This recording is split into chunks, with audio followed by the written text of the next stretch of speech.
you beautiful people out there, and welcome to my channel for another Saturday live stream. Now, for my dearest friends out there, I must say this. I try to say it at the beginning of every Saturday live stream, but sometimes I forget. I am not making fun of your scriptures. I'm making fun of the interpretation of the scriptures that I grew up with, which is obviously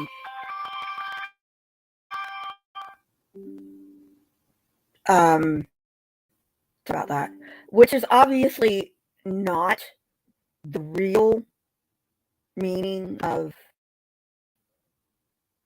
your scriptures. So I want to get that out of the way. Now, something else. I labeled this Saturday live stream, "Thank you for being friends." Please, people, that is facetious. As if you don't know, sorry about that. If you don't know about Job, which probably everyone knows about Job, even if they're not a Christian. You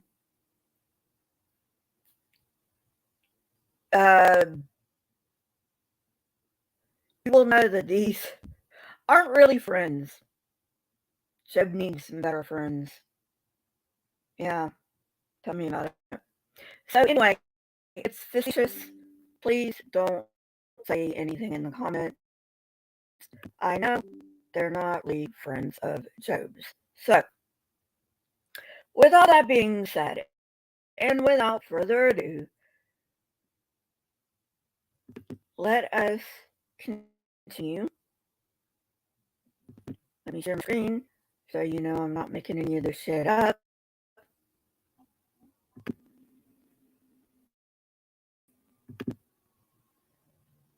Alrighty.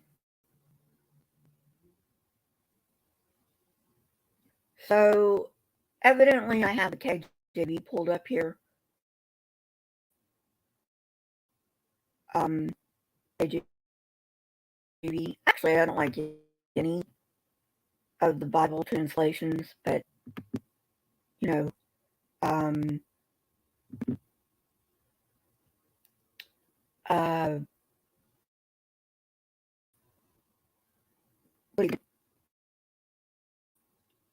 I don't read Hebrew, which if I did read Hebrew, would probably be a lot better for me. But at any rate,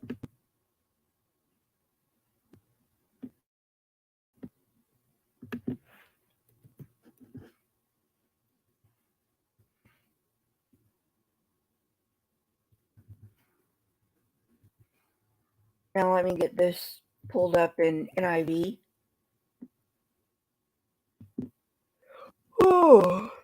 And we'll go from there. Sorry, I'm yawning, people.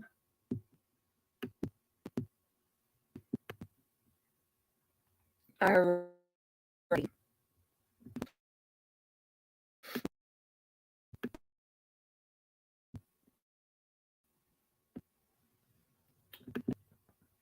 Alright. Alright, so you can see it. And we will go on from here. Okay. Chapter 32. So these men quit answering Job because he was righteous in his own eyes. But Elihu, son of Barachel, the Buzite of the family of Ram, don't you just love these names? Anyway. Became very angry with Job for justifying himself rather than God.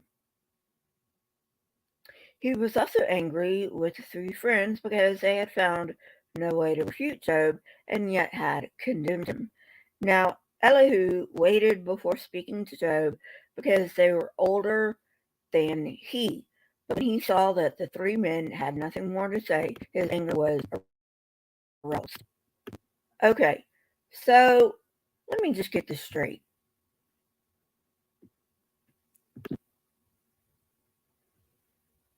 God and Satan make a deal. And God says, haven't you considered Job, who has been upright in all that he does? And Satan, the Satan, not Satan as in the Christian Satan, but the Satan says, well, of course he's righteous. You put a hedge around him.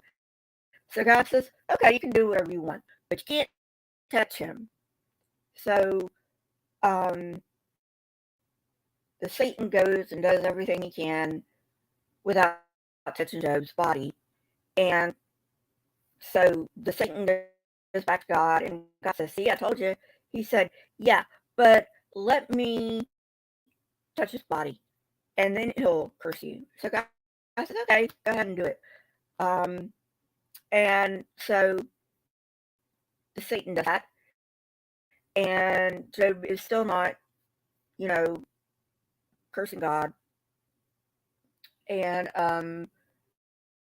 so then his quote unquote friends come, and they try to make him quote unquote see that if he just hadn't sinned, everything would have been okay.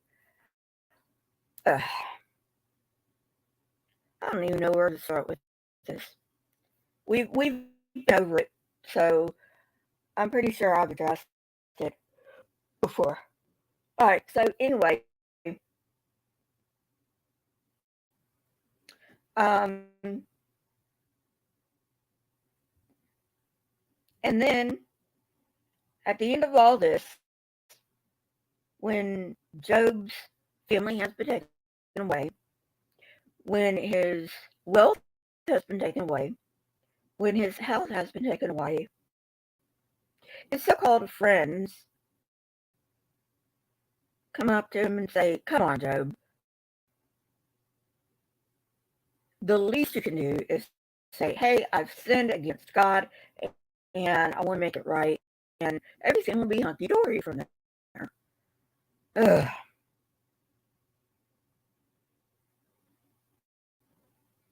And he says, no, I haven't done anything wrong. I know I haven't done anything wrong, and you can't tell me otherwise. Alrighty. So, so his other friends don't know what to say, but his friend Elihu, he gets angry, and he says, come on, Job. You have to have done something to piss off God. Okay, so that's where we are. Talk about blaming the victim. All right.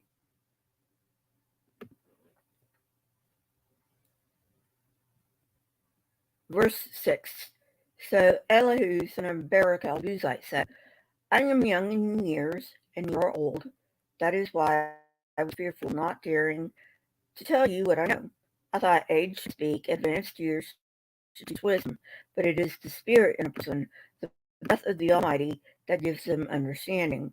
It is not only the old who are wise, not only the aged who understand what is right. Therefore I say, listen to me. I too will tell you what I know.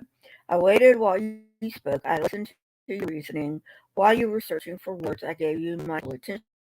But not one of you has proved Job wrong. None of you has answered his arguments. Do not say, we have found wisdom, but God, not a man, refused him. But Job has not marshaled his words against me, and I will not answer him with your arguments. They are dismayed and have no more to say. Words have failed them. Must I wait now that you are silent, now that they stand there with no reply? I too will have them say, I too will tell what I know. Excuse me. For I am full of words, and the spirit within me compels me. Inside I am like a bottled up wine with new wine skins ready to burst. I must speak and find relief. I must open my lips and reply. I will show no partiality, nor will I flutter in anyone, for if I were skilled in flattery, my maker would soon take me away. Chapter 33. But now, Job, listen to my words. Pay attention to everything I say. I'm about to open. Huh, that's funny. I thought you already opened your mouth. How can you be talking if you haven't opened your mouth? My words are on the tip of my tongue. My words come from an upright heart. My lips sincerely speak what I know. Excuse me. The Spirit of God has made me. The breath of the Almighty gives me life. Answer me then if you can. Stand up and argue your case for me. I am the same as you in God's sight. I too am a piece of clay. No fear of me shall alarm me, nor should my hand be heavy on you. But you have said in my hearing, I heard very words. I am pure, I have done no wrong, I am clean and free from sin. Yet God has found fault with me. He considers me his enemy. He fastens my feet in shackles. He keeps close. But I tell you in this, you are right, for God is greater than any mortal. Why do you complain to him that he responds to no one's words? For it does not speak now one way, now another, though no one sees it in a dream, in a vision in the night. Excuse me. When deep sleep falls on people, as they slumber in their beds, he may speak in their ears and terrify them with warnings to turn them from wrongdoing and keep them from pride, to preserve them from the pit, their lives from perishing by the sword, or someone might chasten on a bed of pain with constant distress in their bones, so that their body finds food repulsive and their soul loathes the choicest meal. Their flesh wastes away to nothing, and their bones, once hidden, now out. They draw near to the pit, and their life to the master's death. Yet if there is an angel on either side, a messenger, one out of 1,000, excuse me, sent to tell them how to be upright, and he is gracious to that person, and says, God, spare them from going down to the pit. I have found a ransom for them. Let their flesh be renewed like child, let them be restored in the days of their youth. Then that person can pray to God and find favor with him. They will see God's face and shout for joy. He will restore them to full being, and they will go to others and say, I have sinned, I have perverted what is right, but I did not get what I deserved. God has delivered me from going down to the pit, and I shall live to enjoy the light of life. God does all these things to a person twice, even 3 times, to turn them back from the pit, that the light of life may shine on them. Pay attention, Job. Listen to me. Be silent, and I will speak. If you have anything to say, answer me. Speak up, for I want to vindicate you. Yeah, right. If not, then listen to me. Be silent, and I will do wisdom.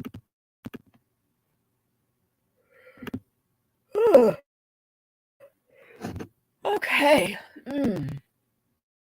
Well, yeah. Um, I don't know what to say to that, except Elihu is a fucking moron.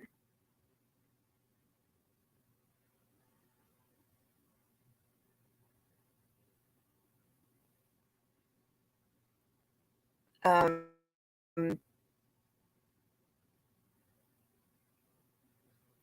and he used all of that. Okay, I know Elihu didn't speak. Elihu's a figment of somebody's imagination. Okay, but they took an entire chapter. Whoever wrote Job took an entire chapter just to say, "Look, Job, listen to me. I have the answers." Now I realize that this is poetry. It's supposed to be long-winded, and there's probably a lot lost in translation. Excuse me. But seriously,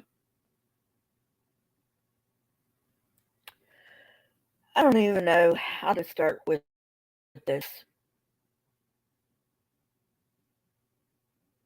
So I won't. I'll just move on.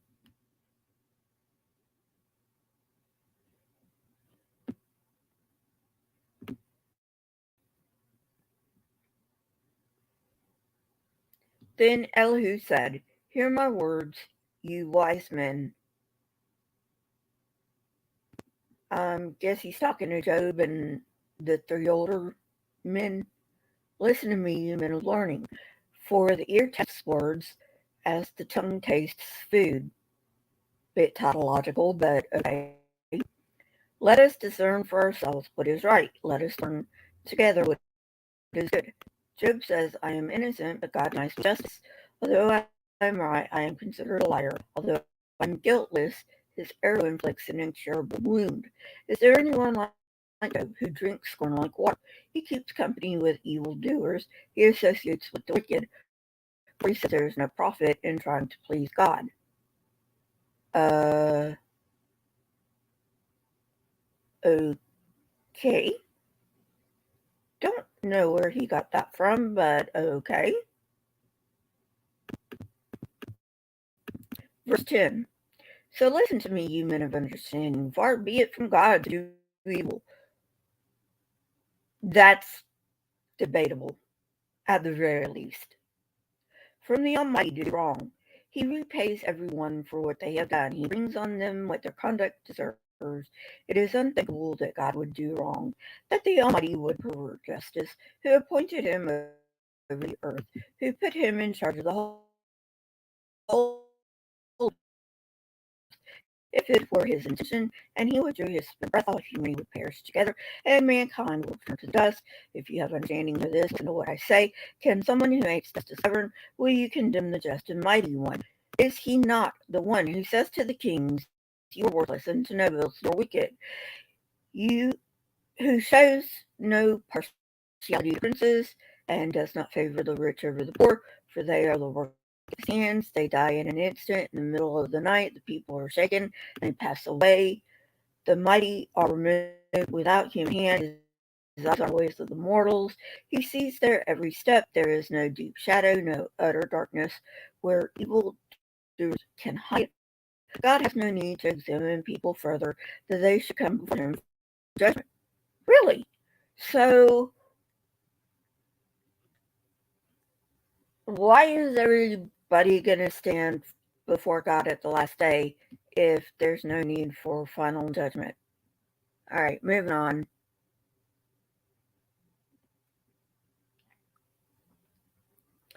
Without inquiry, he shatters the mighty and sets up others in their place. Because he takes note of their deeds, he overthrows them in the night, and they are crushed. He punishes them for their wickedness, where everyone can see them, because they turned from following him and had no regard for any of his ways. Okay, so this is one of the passages you can take Christians to tell them, look, there is no hell. Because it flat out says there, he punishes people where others can see them. What good is punishing a person after they die? Nobody can see the punishment. Not only that, but what is the person going to learn after they're already dead? Nothing. Nothing. So, there's one against the hell of the Christians. All right, moving on.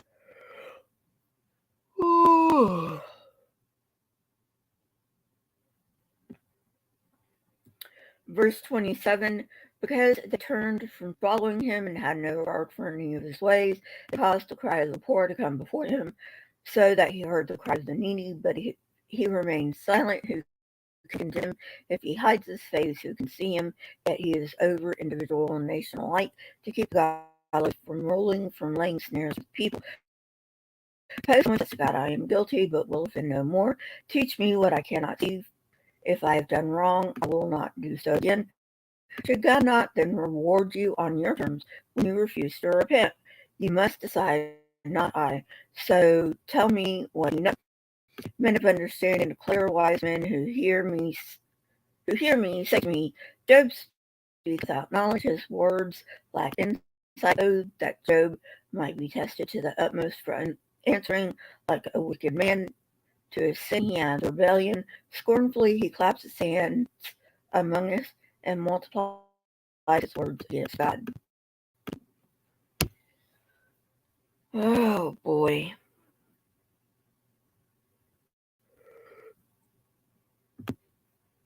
So basically, Elihu's saying, shut up, Job.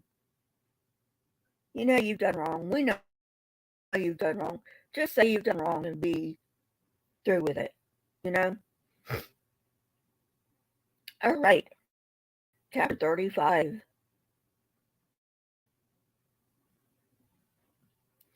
Then Elihu said, do you think this is just? You say, I am in the right, not God. Yet you ask him, what profit is it to me, and what do I gain by not sinning? I would like to reply to you and to your friends. You look up at the heavens and see, gaze at clouds so high above you. If you sin, how does that affect him? If your sins are many, what does that do to him? If you are righteous, what do you give to him, or what does he receive from your hand? Wickedness only affects humans like yourself, and righteousness only other people. Yes, exactly. Humans cannot hurt God. So why is God so butthurt when people quote unquote sin, like whatever that is, you know? So anyway, people cry out under a load of oppression. They plead for relief from the arm of the powerful, but no one says, where is God my maker, who gives songs in the night, who teaches us more than he teaches the beasts of the earth, and makes us wiser than the birds in the sky. He does not answer when people cry out because of the arrogance of the wicked. Indeed, God does not listen to their empty plea. The Almighty pays attention, but how much less then will he listen when you say that you do not see him, that your case is before him, and you must wait for him? And further, that his anger never punishes, and he does not take the least notice of wickedness. So Job answers his mouth with empty talk. Without knowledge, he multiplies words.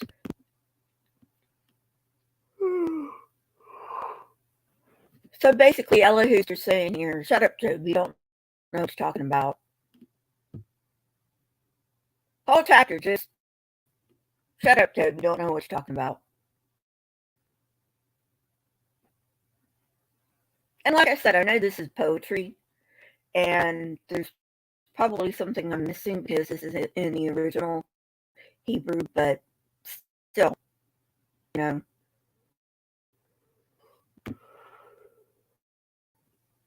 Chapter 36. Almost done, folks. Elihu continued, bear with me a little longer, and I will show you that there is more to be said in God's behalf. Okay, this is just silly. Why does God need people to defend him? Like, that's what apologists do. Honestly, they defend God. Why does God need people to defend him? Why can't he defend himself if he's real? Excuse me. Verse 2. Bear with me a little longer, and I will show you that there is more to be said in God's path.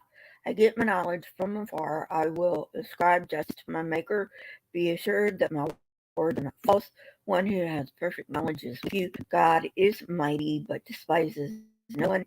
He is mighty and firm in his purpose. He does not keep the wicked alive, but gives the afflicted their rights. He does not take his eyes off the righteous. He enthrones them with kings and exalts them forever. But if people are bound in chains, held fast by the cord of affliction, he tells them what they have done, that they have said arrogantly. He makes them listen to correction and commands them to repent of their evil. If they obey and serve him, they will spend the rest of their days in prosperity and their years in contentment. But if they do not listen, they will perish by the sword and die without knowledge. God's heart harbor resentment. Even when he fetters them, they do not cry for help. They die in their youth among male prostitutes of the shrines, but those who suffer delivers in their suffering. He speaks to them in their affliction. He is wooing you from the jaws of distress to a spacious place free from restriction, to the comfort of your table, laden with choice food. But now you are laden with the judgment due to the wicked, judgment and injustice that taken hold of you. Be careful that no one notices you by riches. Do not let a large bribe turn you aside. Would your wealth or even your mighty efforts sustain you so you would not be in distress? Do not fear. Do not long for the night to drag people away from their homes. Beware of turning to evil, which you seem to prefer to affliction. God is exalted in his power, who is a teacher like him, who has prescribed his ways for him, or said to him, you've done wrong. Remember to extol his work, people have praised in song. All humanity has seen it, mortals gaze upon it from afar. How great is God beyond our understanding, the number of his years is finding out. He draws up drops of water, which distill as rain to the streams. The clouds pour down their moisture, and abundant showers fall on mankind. Who can understand how he spreads the clouds, how he thunders from his pavilion? See how he scatters the lightning about him, bathing the depths of the sea. This is the way he governs the nations and provides food in abundance. He fills his hands with lightning and commands it to strike smart. Huh. So God is Zeus. Huh. Didn't know that. Moving on. His thunder announces the coming storm. Even the cattle make no approach. Chapter 37. At this my heart pounds and leaps from its place. Listen. Listen to the roar of his voice, to the rumbling that comes from his mouth. He unleashes his lightning breath, the whole heaven, and sends it to the ends of the earth. After that comes the sound of his roar. He thunders with his majestic voice. His voice resounds. He holds nothing back. God's voice thunders in marvelous ways. He does great things beyond our understanding. He says to the snow, fall on earth, and to the rain shower, be a mighty downpour, so that everyone has made, so that everyone he has made may know his work. He stops all people from labor. The animals take cover. They remain in their dens. The tempest comes out from its chamber, the cold from the driving winds. The wrath of God produces ice, and the broad waters become frozen. He loads the clouds with moisture. He scatters his lightning through them. At his direction, they swirl around over the face of the whole earth to do whatever he commands them. He brings a cloud to punish people or to water his earth and shows love. Listen to this, Job. Stop and consider God's wonders. Do you know how God controls the clouds and makes his lightning flash? Do you know how the cloud hang boys? Those wonders of him who has perfect knowledge. You who swelter in clothes when the land lies hushed under the south wind, can you join him in spreading out the skies hard as a mirror of cast bronze? I have no clue what that means. Anybody who does know what that means, please leave it in the comments. Tell us what we should say to him. We cannot draw up our case because of our darkness. Should he be told what I want to speak? Would anyone ask to slow up? Now, no one can look at the sun, bright as it is in the sky. Pretty sure you can as long as you have filters, but they didn't know this back then. But I mean, if this God truly were God, wouldn't you think he would know that you can look at the sun with filters? Moving on.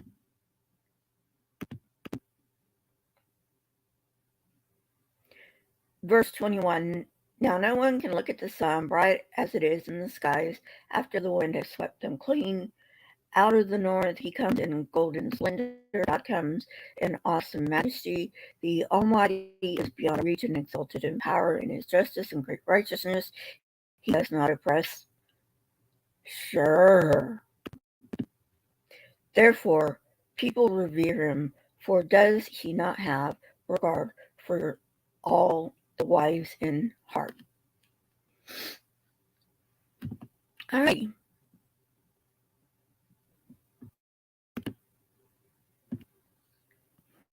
Hey, Scapegoat.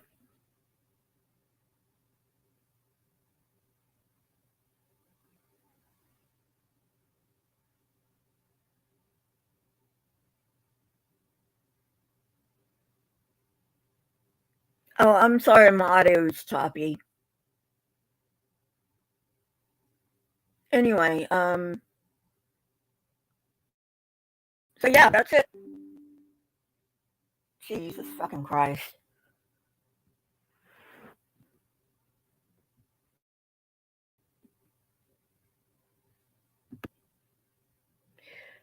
Alright, peeps. I'll see you later. Maybe on later today. May not be. Who knows? Depends. It all depends. So, anyway, have a lovely day, my peeps. And I will see you. If I don't see you later on today, I'll see you tomorrow. And I will talk to you guys later. Don't forget to like, subscribe, and if you are financially able, you can become a member for as low as 99 cents a month. You get custom emojis and early access to debunks. And I'll see you later. Bye.